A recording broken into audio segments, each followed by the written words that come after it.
साथियों जय हिंद। आप सभी को घबराहट हो रहा होगा ना कि पिछले पूरे साल भर में मैंने इंग्लिश नहीं पढ़ा, क्या होगा अब एग्जाम में, क्या होगा। सभी तो यही जानते हैं ना कि इंग्लिश में अगर पास नहीं भी करेंगे फिर भी दिक्कत नहीं है, रिजल्ट आ ही जाएगा। ये बात सही है कि इंग्लिश में अगर आप पास नहीं कीजिएगा फिर भी आपको रिजल्ट आ जाएगा। और आप थोड़ा सोच के देखिए कि जब आप पास मार्क्स भी नहीं लाइएगा इंग्लिश में तो आपके मार्कशीट पर F लिख देगा। F का मतलब आप इंग्लिश में फेल हैं। कहीं भी इंटरव्यू देने जाइएगा मार्कशीट के आधार पर तो वो F देख करके आपके बारे में लोग ये अनुमान लगा लेगा तो आप इंग्लिश में 0 हैं। इसलिए इंग्लिश में भी नंबर लाना जरूरी है। तो साथियों घबराना नहीं है, पूरे हौसला और बुलंद करके आप वीडियो के अंत तक बने रहिए और एक ही वीडियो में हम आपको पूरे 100 में 100 मार्क्स लाने का आपको ट्रिक बताएंगे और इसी ट्रिक के आधार पर आप जा करके एग्जाम में इंग्लिश में 100 में 100 मार्क्स आप ला सकते हैं। और आप अंत तक बने रहिए और इस वीडियो को अपने सभी साथियों तक भेज दीजिए जिसका 21 फरवरी 2024 को एग्ज़ाम है।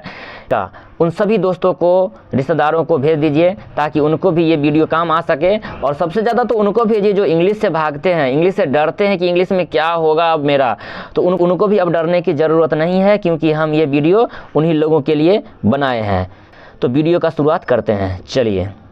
इंग्लिश में आपका 2 टाइप का क्वेश्चन पूछता है, section A, section B. Section A में क्या होता है, ऑब्जेक्टिव होता है और सेक्शन बी में क्या होता है, सब्जेक्टिव। ऑब्जेक्टिव पर हम सबसे लास्ट में चर्चा करेंगे, सबसे पहले हम सब्जेक्टिव पर चर्चा करते हैं, ठीक है। तो सब्जेक्टिव में क्या होता है कि क्वेश्चन नंबर 1 में आप देख रहे होंगे, इस PDF में आप देख रहे होंगे कि यहाँ पर पैसेज के बारे में बताया जा रहा है।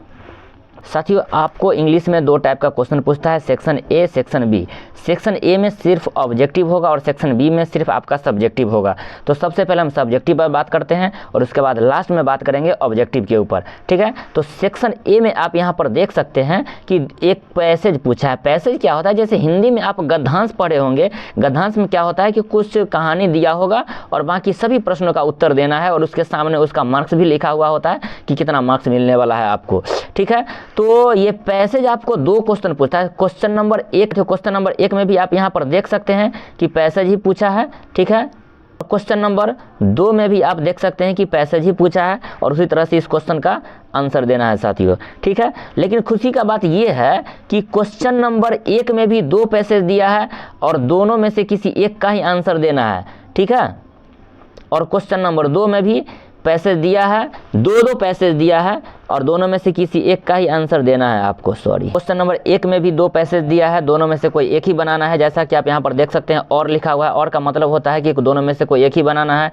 और साथ ही साथ क्वेश्चन नंबर 2 में भी आप यहाँ पर देख सकते हैं कि यहाँ क्वेश्चन नंबर 2 में भी आप देख सकते हैं कि 2 पैसेज दिया होता है और दोनों में से कोई एक ही बनाना है। जैसा कि आप यहाँ देखिए, क्वेश्चन का पहला पैसेज का क्वेश्चन ये रहा और दूसरा पैसेज मतलब यहाँ और लिखा है तो इस और का दूसरा पैसेज का क्वेश्चन आपका इधर रहा और सभी प्रश्नों का उत्तर आपको देना होता है। तो जैसा कि आप यहाँ पर देख सकते हैं कि क्वेश्चन नंबर 2, जैसा कि आप यहाँ पर देख सकते हैं कि क्वेश्चन नंबर 1 में भी 2 पैसेज है, दोनों में से कोई एक बनाना है। और क्वेश्चन नंबर 2 में भी 2 पैसेज दिया हुआ, दोनों में से कोई एक बनाना है। एक पैसेज तो आपका ये हो गया, 1 मिनट, एक पैसेज आपका ये हो गया और दूसरा पैसेज जो हो गया आपका, या आप यहाँ से यहाँ तक देख सकते हैं। सभी प्रश्नों के लिए सभी उत्तर आपके सामने हैं, ठीक है।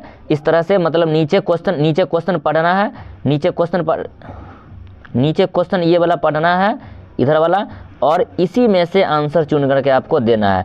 तो आप फ्री में साथियों यहाँ पर 14 नंबर उठा ले रहे हैं बिना तैयारी का। क्वेश्चन भी यहीं पर, आंसर भी यहीं पर, ठीक है। फिर हम आगे बढ़ते हैं, क्वेश्चन नंबर 3 में क्या करना है।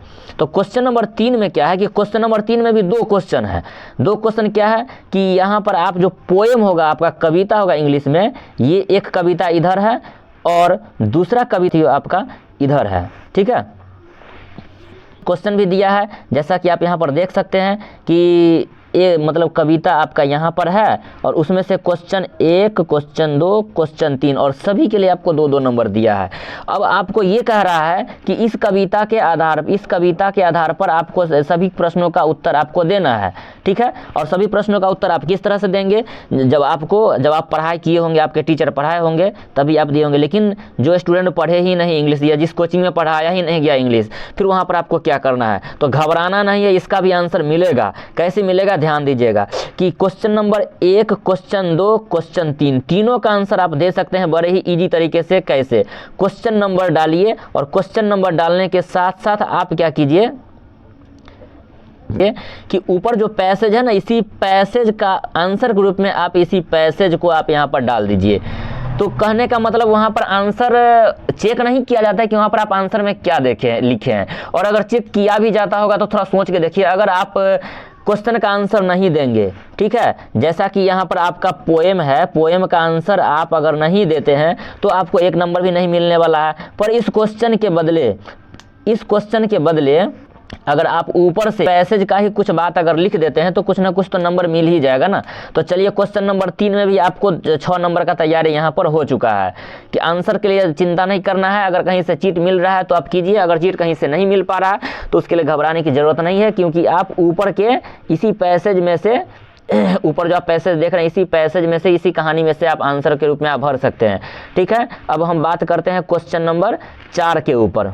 ठीक है साथियों, आप क्वेश्चन नंबर 4 में क्या है कि यहाँ पर लिखा हुआ है, साफ साफ लिखा हुआ है एनी 5 क्वेश्चंस। मतलब आपको क्वेश्चन नंबर 4 में 10 गो क्वेश्चन दिया है, टोटल 10 क्वेश्चन दिया है। इस 10 क्वेश्चन के बदला आपको 5 गो क्वेश्चन का आंसर देना है। अब ये क्वेश्चन आपका कहाँ से है, तो आपके बुक में जो कहानी या कविता है, उस कहानी और कविता का क्वेश्चन है। अगर आप बुक पढ़े होंगे या टीचर पढ़ाए होंगे तो आंसर तो याद होगा, और अगर नहीं याद है फिर भी घबराने की जरूरत नहीं है साथियों। आप क्या कीजिए कि यही 10 क्वेश्चन में से 5 क्वेश्चन का आंसर आपको चुनना है, और कौन से 5 क्वेश्चन का आंसर आप दीजिएगा। अगर चीट मिल रहा है तो कीजिए, नहीं मिल रहा है तो कोई दिक्कत नहीं है, क्वेश्चन नंबर डालिए। और ऊपर में जो हम आपको पैसेज दिखाए हैं क्वेश्चन नंबर 4 का 1 2 3 4 5 सभी में से आप किसी का कहीं पर इसका आंसर भर दीजिए, तो कहीं पर आप इसका आंसर भर दीजिए। ठीक है, मतलब वही पहले जो कहानी दिया है वही कहानी को आपको भर देना है। तो चलिए क्वेश्चन नंबर 4 भी आपका कंप्लीट हो गया है, और क्वेश्चन नंबर 4 में आपको 10 नंबर मिल रहा था। ठीक है, अब बात करते हैं क्वेश्चन नंबर 5 में क्या करना है। साथियों क्वेश्चन नंबर 5 में यहाँ पर लिख रहा है पैराग्राफ एनी 1, मतलब यहाँ पर 5 गो टॉपिक दिया है। इस 5 टॉपिक में से किसी एक टॉपिक पर आपको पैराग्राफ लिखना है। पैराग्राफ का मतलब क्या होता है कि यहाँ पर सीधा समझिए एस्से लिखना है, निबंध लिखना है। इसमें से क्या क्या है, सबसे पहला नंबर जो है आपको पैराग्राफ में नेशनल है, यहाँ पर नेशनल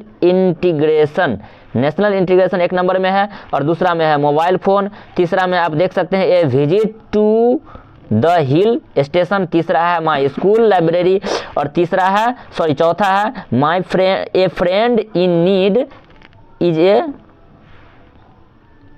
फ्रेंड नीडेड। साथियों इसमें से किसी एक का ही आंसर देना है। आप यहाँ पर देख सकते हैं साफ साफ लिखा हुआ है पैराग्राफ एनी 1, और वो भी कितना शब्दों में, तो 60 से 70 शब्दों में। 60 से 70 शब्दों का मतलब होता है कि आपको 7-8 लाइन लिखना है। 7-8 लाइन इसमें से किसी एक के बारे में लिखिए, इसमें से किसी एक, जैसे 1 से 5 तक आपको टॉपिक है, 5 में से कोई एक पर ही लिखना है।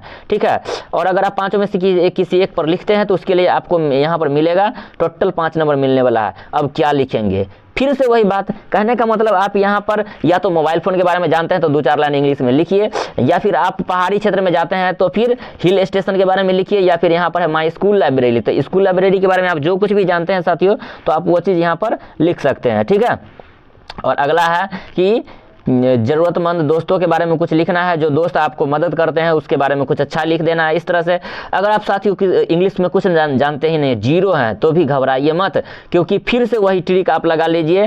क्वेश्चन नंबर 5 बैठाइए, 5 का जिस टॉपिक पर आप लिखना चाहते हैं क्वेश्चन नंबर 5 का 1 डाल करके आप इसमें क्या भर दीजिए, बस वही पहले वाला ट्रिक, वही पैराग्राफ का 2-4 लाइन भर दीजिए इस तरह से, और फिर आप यहाँ पर क्वेश्चन नंबर 5 का आंसर आपका साथियों कंप्लीट हो जाता है। और याद रखिएगा इसमें से किसी एक का ही आंसर देना है, यहाँ पर लिखा हुआ है एनी 1, मतलब 5 गो में से कोई एक ही देना है। तो इस तरह से आपका क्वेश्चन नंबर 5 में आपको 5 नंबर मिल जाता है। ठीक है, और अब आते हैं नीचे से, यहाँ पर 6 से लेके 11 तक, क्वेश्चन नंबर 6 से 11 तक क्या है, ये आपके बुक का क्वेश्चन है, और इसमें से कितने क्वेश्चन का आंसर देना है आप बड़े गौर करके।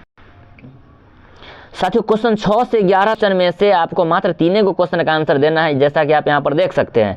तो इस तीनों में से घबराना नहीं है, और तीनों में से किसी 3 क्वेश्चन का ही आंसर देना है। आंसर पता है तो ठीक है लिखिए, नहीं पता तो बगल वाले से लिख लीजिए, बगल वाला नहीं दिखा रहा है तो फिर भी आप घबराइए नहीं, और लास्ट आप पहले वाला ट्रिक अपनाइए, क्वेश्चन नंबर बैठाइए और ऊपर से पैराग्राफ आप नीचे लिख दीजिए। ठीक है, और इस तरह से आप फुल मार्क्स उठा सकते हैं साथियों।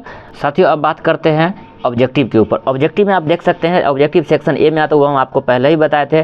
और इसमें क्या होता है कि टोटल आपको 100 क्वेश्चन होगा, ठीक है। और इस 100 क्वेश्चन में क्वेश्चन 1 से क्वेश्चन 60 तक के आपको बुक का क्वेश्चन होगा। आप यहाँ पर देख सकते हैं कि टेक्स्ट बुक का क्वेश्चन है, ठीक है। इसमें क्या करना है कि टोटल 100 में से आपको मात्र 50 को बनाना है, मतलब 1 से लेके 100 तक, 1 से लेकर 100 तक में से मात्र आपको 50 को बनाना है, कहीं से भी कोई भी, ठीक है, चुन चुन के।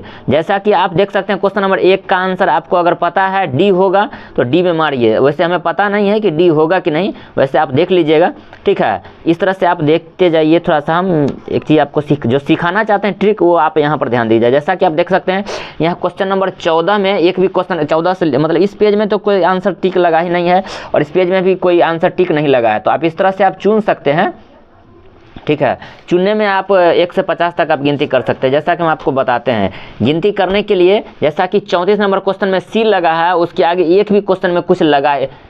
जैसा कि आप देख सकते हैं कि 34 नंबर क्वेश्चन में सी लगा है, उसके बाद कोई भी क्वेश्चन में टिक लगा ही नहीं है, ठीक है। और आप यहाँ पर इसमें भी देख सकते हैं कि 39 नंबर में डी लगा है और उसके आगे एक में भी टिक नहीं लगा है। और उसके बाद फिर से यहाँ देखिएगा 45 नंबर में बी लगा है और उसके बाद कोई भी टिक नहीं लगा। मतलब इस तरह से छोड़ छाड़ के भी जो आंसर आपको पता है उस तरह से देख देख करके आप टोटल मतलब 100 क्वेश्चन में से आप 50 क्वेश्चन का आंसर आप अच्छे से दे ही सकते हैं, ठीक है। तो थोड़ा सा ध्यान दीजिएगा कि जैसा कि मान लीजिए कि आपको 85 बनाना है, लेकिन आप धोखा से मान के चलिए, जैसा कि आपको 85 बनाना है लेकिन आप धोखा से जैसे मान लीजिए कि 55 बना दिए, तो 55 आप बनाए हैं, ठीक है।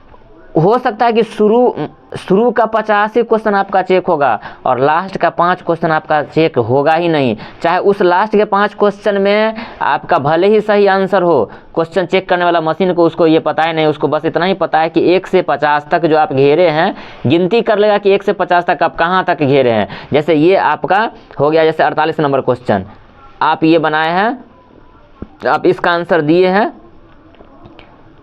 जैसा कि आप देख लीजिए कि ये आंसर था आपका 48वां क्वेश्चन का आंसर आपके लिए, आपके आंसर शीट में गिनती में ये आ गया 39वां नंबर क्वेश्चन में और ये आ गया 50वां नंबर क्वेश्चन में, ठीक है। और आगे आप ये 51 नंबर बना दिए हैं जिसका आंसर आपका ये सही है, ठीक है। जिसका ये आपका आंसर सही है अगर, तो फिर वो 51 नंबर गिनती करेगा ही नहीं, वो आपका शुरू का 50 तक ही गिनती करेगा, उसके आगे वो गिनती करेगा ही नहीं। तो इस चीज़ का आप ध्यान दीजिएगा। चलिए ठीक है। और ये वीडियो को आप शेयर कर दीजिए, अच्छा लगा हो तो लाइक कीजिए